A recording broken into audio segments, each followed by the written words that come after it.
kahit kailan. Anay, gamot niyo po.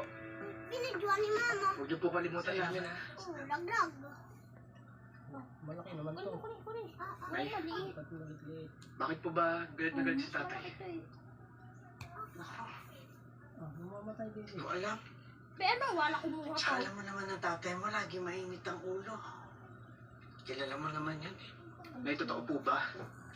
Na may kinalaman yung mga kaaway niyo tungkol sa pagkakasakit sa inyo? Sabi ng wala ba yun? Huwag kang ano. Siyempre no, Patay na yung kay Bebe. sa isang bagay lang ako sigurado ngayon. Hindi na alam eh. Mahina na.